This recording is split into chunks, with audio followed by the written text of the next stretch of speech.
Hello everyone, I hope you will find and doing some great in creative works. आप लोग स्वस्थ होंगे, बहुत ही जबरदस्त होंगे, है ना। तो पिछले क्लास में हम लोगों ने क्या पढ़ा था बेटा? पिछले क्लास में हम लोगों ने इमेज फॉर्मेशन तो देख लिया, तो कौन सी लेंस की? कन्वेक्स लेंस की, ठीक है। इमेज फॉर्मेशन देखा था, उसके बाद फिर the rules for the image formation देखा था ऑफ कन्वेक्स लेंस, है ना। सारे का डायग्राम स्केच करा था और सारे हो गई थी हम लोगों की, ठीक है। कोई दिक्कत वाली बात नहीं है क्या? कोई केसेस बची थी क्या? नहीं बची थी, सब हो गए थे। ओके, आज जो हम लोग पढ़ने जा रहे हैं बहुत इंपॉर्टेंट टॉपिक है, ध्यान से देखना, ध्यान से समझना। आज जो हम लोग पढ़ने जा रहे हैं वो पढ़ने जा रहे हैं लीनियर मैग्निफिकेशन। किस क्या पढ़ने जा रहे हैं? लीनियर मैग्निफिकेशन पढ़ने जा रहे हैं, है ना। इसके बाद जो हम लोग पढ़ने जा रहे हैं वो पढ़ने जा रहे हैं rules for the image formation of A concave lens. किस कौन सी लेंस की अब शुरू होगी? कनकेव लेंस की। इसके बाद जो हम लोग शुरू करेंगे वो लेंस फॉर्मूला डिराइव करेंगे। कौन सी फॉर्मूला? लेंस फॉर्मूला डिराइव करेंगे, है ना। तो घबराने वाली कोई दिक्कत नहीं है। लेंस फॉर्मूला थोड़ा इंपॉर्टेंट है, इसके बेसिस पे ही न्यूमेरिकल्स आपकी होगी, ठीक है ना। कोई सा भी बुक्स के आप न्यूमेरिकल्स लगाओ, एनसीईआरटी या कोई भी अदर रेफरेंस बुक लो आप, है ना। जब तक आपकी लेंस फॉर्मूला कंप्लीट नहीं होगी तब तक न्यूमेरिकल्स आपकी नहीं लगेगी, ठीक है। तो लेंस फॉर्मूला हम लोग देखेंगे, आराम से देखेंगे, कोई दिक्कत वाली बात है नहीं, ठीक है। लेकिन मैं आपको बताना चाहूंगा लीनियर मैग्निफिकेशन हम लोगों ने जैसे ही पढ़ा था, कहां पे? मिरर के केस में पढ़ा था। कहां पे पहले हम लोगों ने कहा पढ़ा है ये लीनियर मैग्निफिकेशन? जब हम लोग मिरर पढ़ रहे थे उस जगह पे हम लोगों ने पढ़ा था। दिक्कत वाली कोई बात नहीं है। तो मैं बताना चाहूंगा बेटा कि लीनियर मैग्निफिकेशन क्या होती है? The ratio of height of image to the height of object, है ना। The ratio of height of image to the height of object, यही होती है। और या तो मैंने मिरर में आपको क्या बताया था? The ratio of image distance to the object distance with minus science, with minus sign, है ना। The ratio of image distance to the object distance with minus sign is known as linear magnification या magnification, है ना। तो बस हम लोग अब थोड़ी सी लेंस में भी जानेंगे, है ना। लेंस में क्या होती है, तो चैप्टर का नाम तो लिख दो बेटा कि चैप्टर की नाम क्या है? रिफ्रैक्शन। चैप्टर तो वही चल रही है, refraction of light, refraction of light. Very good. अब हम लोग पढ़ने जा रहे हैं, क्या टॉपिक डाल दो बेटा? Linear magnification. क्या पढ़ने जा रहे हैं? Linear magnification, linear magnification, linear magnification. The ratio of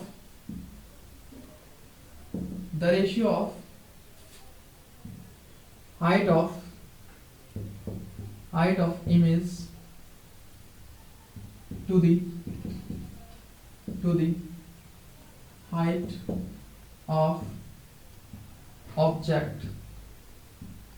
of object, is known as,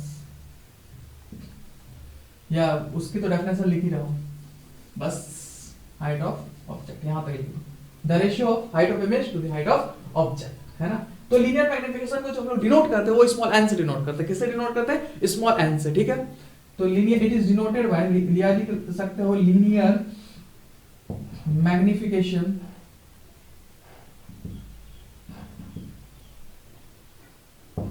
is denoted by small m। तो m is equal to height of image को डिनोट करेंगे hi से और हाइट ऑफ ऑब्जेक्ट को denote करेंगे ho। तो पहली equation, या इसका डेफिनेशन आप एक और लिख सकते हो। मैं एक और डेफिनेशन आपको दिखाता हूं, है ना। आप क्या डेफिनेशन लिखोगे? The ratio of image distance to the object distance. Lens वाले में माइनस साइन नहीं लगेगी। माइनस साइन जो लगती थी, the ratio of image distance to the object distance, वो मिरर वाले केस में लगती थी। किस में लगती थी? मिरर वाले केस में। लेंस वाले केस में नहीं लगेगा। तो और the ratio of image distance to the object distance, image distance to the object distance. हाँ बेटा जल्दी यहाँ तक छापो। और इमेज डिस्टेंस को हम लोग किससे डिनोट करते हैं? स्मॉल v से। और ऑब्जेक्ट डिस्टेंस को हम लोग किससे डिनोट करते हैं? स्मॉल u से। जल्दी छापो। और दिस इज और, चलो मैं ऊपर मिटाता हूं, ऊपर रफ करता हूं मैं, है ना।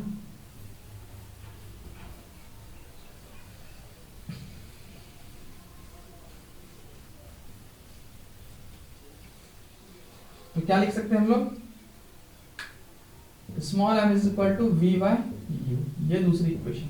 अब बेटा देखो m is equal to H I by H O and m is equal to v by U. मतलब मैं 3 लोग लेता हूं, एक राम श्याम घनश्याम। राम की हाइट श्याम के बराबर, श्याम की हाइट घनश्याम के बराबर। तो बताओ क्या राम घनश्याम के बराबर होगी उसकी हाइट? ऑफ कोर्स ही होगी बेटा, समझ में आ रहा है? तो m बराबर H I by H O, m बराबर v बाई यू। तो H I by H O is equal to v by U. कोई दिक्कत वाली बात ही नहीं, जरा सा भी प्रॉब्लम नहीं है ना। चलो फिर तो आगे बढ़ते हैं, आगे बढ़ते हैं। अरे समझ में आया कि नहीं आ रहा है ना? है ना? Aman Raman and Chaman, Aman Raman and Chaman. अमन की हाइट रमन के बराबर, रमन की हाइट चमन के बराबर। तो क्या अमन की हाइट चमन के बराबर होगी? ऑफ कोर्स सी बात है भाई। मेरी हाइट 5 फुट 9 इंच, रमन की हाइट 5 फुट 9 इंच एंड चमन की हाइट 5 फुट 9 इंच। तो सब तो 5 फुट 9 इंच ही हुई ना, तो फिर सबकी हाइट तो बराबर हो गई। तो मेरी रमन के बराबर, रमन चमन के बराबर, तो मेरी चमन के बराबर। ऑफ कोर्स सी बात है, होगी ही होगी, कोई दिक्कत वाली बात नहीं, क्योंकि सबकी हाइट क्या है? 5 फुट 9 इंच। तो उसी तरह अगर ये मैग्निफिकेशन हाइट ऑफ उसकी जो वैल्यू होती है मैग्निफिकेशन की, वो किसके बराबर है? Height of image to the height of object. और ये मैग्निफिकेशन की value v by u, then hi by ho is equal to v by u from equation 1 and 2। from equation 1 and 2 we get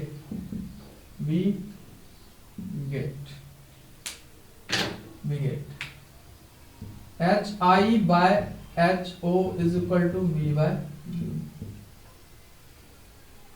चलो ठीक है, done.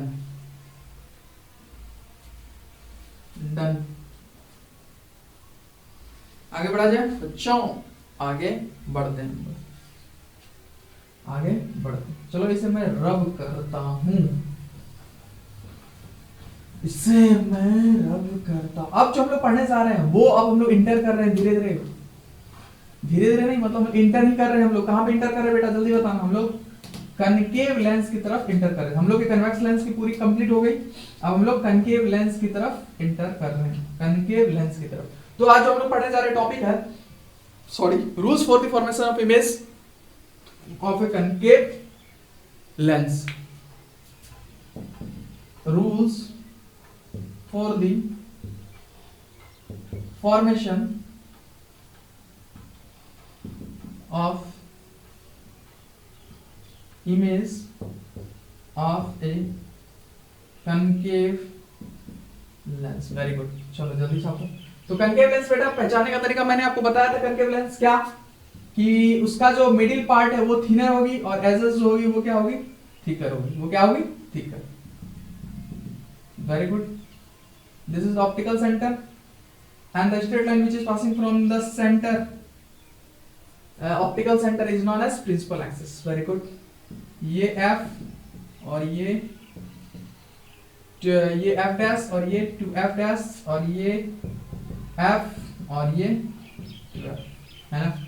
तो पहला rule कहता है मुझसे, इसको मैं पहले डायग्राम स्केच कर देता हूं, रूल का जो वो होगी लैंग्वेज में लिखा दूंगा अभी। पहला रूल मुझसे कहती है कि कोई भी रेज अगर प्रिंसिपल एक्सिस के पैरेलल है ना, कोई भी रेज अगर प्रिंसिपल एक्सिस के पैरेलल है, तो पहले मैं बना देता हूं पैरेलल है। चलो ये रेज प्रिंसिपल एक्सिस के पैरेलल है, ये प्रिंसिपल एक्सिस हो गई आपकी। ये क्या है? Principal axis is denoted by PA, है ना? तो कोई भी रेज अगर प्रिंसिपल एक्सिस के पैरेलल है, तो लेंस से रिफ्रैक्शन होने के बाद रेज रिफ्रैक्ट करेगी। जब लेंस से पास करेगी क्या होगी? रेज रिफ्रैक्ट करेगी। वो रेज जो रिफ्रैक्ट की वो मुझे कहां से आता हुआ दिखेगी बेटा? Very good. वो रेज मुझे फोकस से आता हुआ दिखेगी। ये रेज जो जा रही है तो कहां से आता हुआ दिख रही है मुझे? ये फोकस से आता हुआ मुझे दिखेगी।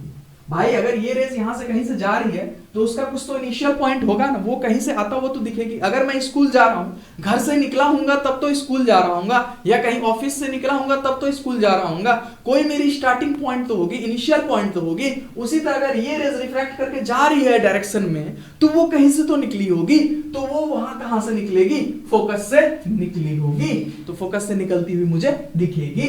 तो इसी को डेफिनेशन के तौर पे हम लोग लिखते हैं।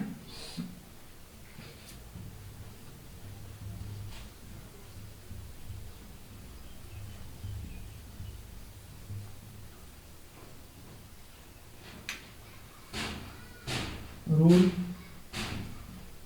एक्चुअली यहाँ साउंड आ रही होगी ना, कंस्ट्रक्शन चल रहा है थोड़ा सा।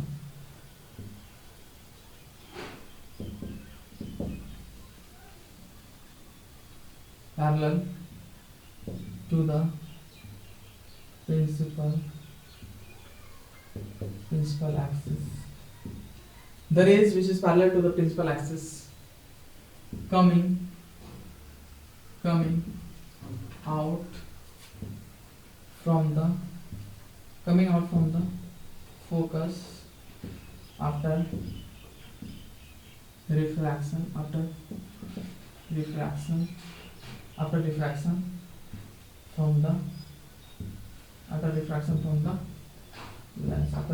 from the lens।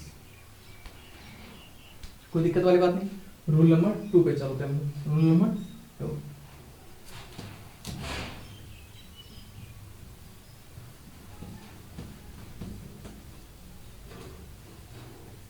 Rule number 2,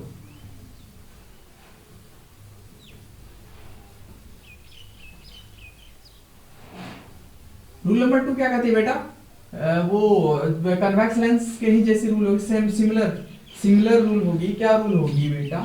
वो होगी रूल नंबर 2, दैट इज कोई भी रेस अगर ऑप्टिकल के सेंटर से पास होती है तो वो उसी डायरेक्शन में चले जाएगी, फॉलो करते हुए, उसी पाथ को फॉलो करते हुए चले जाएगी बहुत दूर तक, है ना।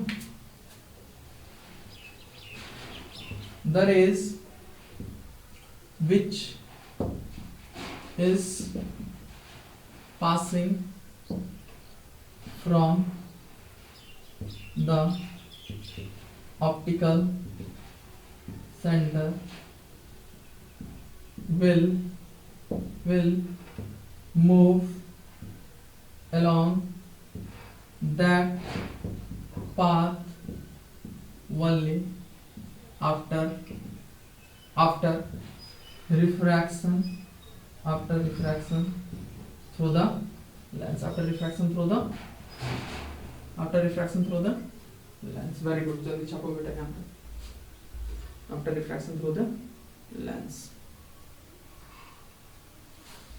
चलो लेंस बनाते हैं हम लोग। मैं दूसरे मार्कर से बनाता हूँ, इसे red marker. which type of lens is this बेटा? this is the कौन सी लेंस है? concave lens। कौन सी लेंस है? concave lens। and the midpoint of this is known as optical center, which is denoted by capital C, and the straight line which is passing from the optical center, that straight line is known as principal axis। very good, this is f dash and this is 2f dash and this is f and this is 2f। अब क्या कहती है मुझको rule number 2, कोई भी raise अगर optical centre की तरफ जाती हुई दिखेगी वो उसी पाथ को फॉलो करते हुए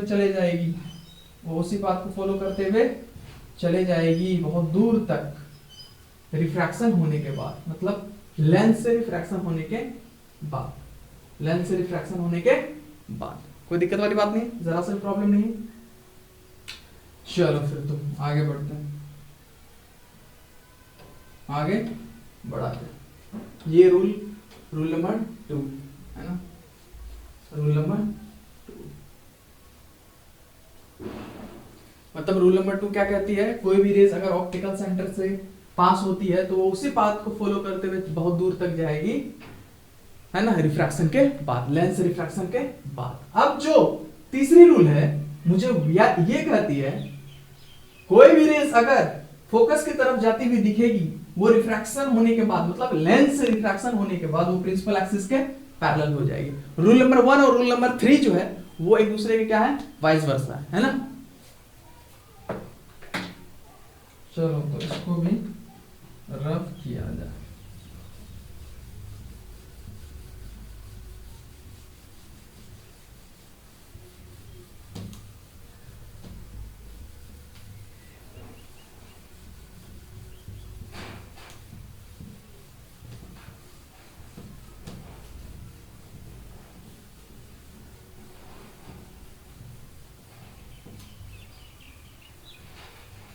चलो rule number 3, the rays which is moving towards focus will become parallel to the principal axis after refraction from the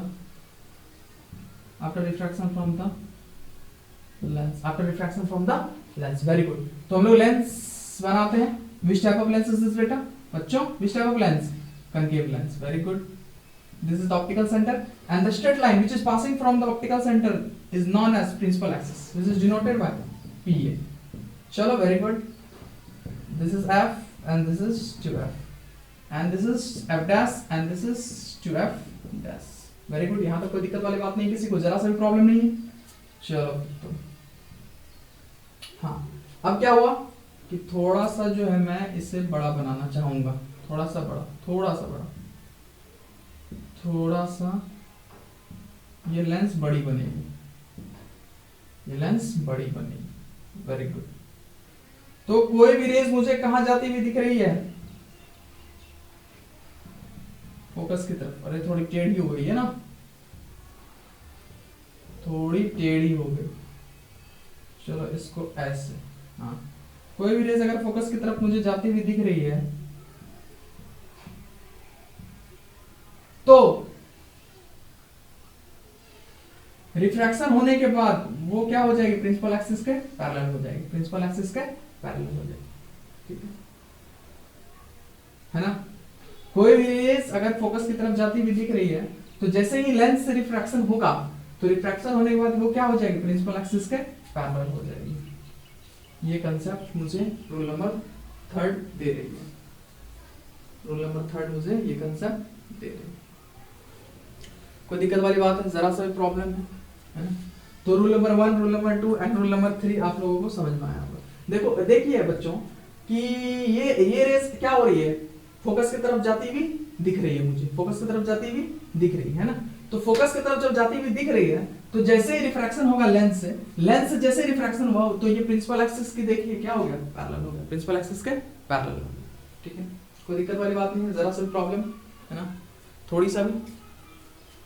अब जो नेक्स्ट क्लास में हम लोग देखेंगे वो देखेंगे इसका ऑब्जेक्ट रखने का पोजीशन और इसका इमेज फॉर्मेशन देखेंगे. बहुत इंपॉर्टेंट टॉपिक है वो भी. और इसका यूजेस ऑफ कनकेव लेंस देखेंगे. ठीक है, उसके बाद हम लोग फिर लेंस फॉर्मूला डिराइव करेंगे. क्या डिराइव करेंगे? लेंस फॉर्मूला डिराइव करेंगे. लेंस फॉर्मूला डिराइव करने के बाद फिर हम लोग फोकल लेंथ पढ़ेंगे, पावर पढ़ेंगे and the power of the combination of the lens पढ़ेंगे. ये इंपॉर्टेंट टॉपिक है. उसके बाद फिर हम लोग 2-3 लेक्चर्स न्यूमेरिकल्स करेंगे. है ना? अभी लगभग मुझे लगता है 5-6 लेक्चर और लगेंगे इस चैप्टर को खत्म होने में. मुझे जहां तक लगता है 5 से 6 लेक्चर. तो 5 से 6 लेक्चर आराम से आप लोग करें. उसके बाद फिर हम लोग ह्यूमन आई में जाएंगे. ह्यूमन आई को खत्म करेंगे. है ना? वो थोड़ी सी छोटी चैप्टर है, वो खत्म हो जाएगी जल्दी. उसके बाद जो हम लोग शुरू करेंगे electricity, that is the most important topic of the 10th class, electricity. और उसके बाद magnetism and it's magnetic effect, है ना, वो पढ़ेंगे. कोई दिक्कत वाली बात नहीं. थैंक यू आज के लिए. अगर आपको वीडियोस अच्छी लगी तो आराम से और भी देखें, है ना, और लाइक सब्सक्राइब करते हैं.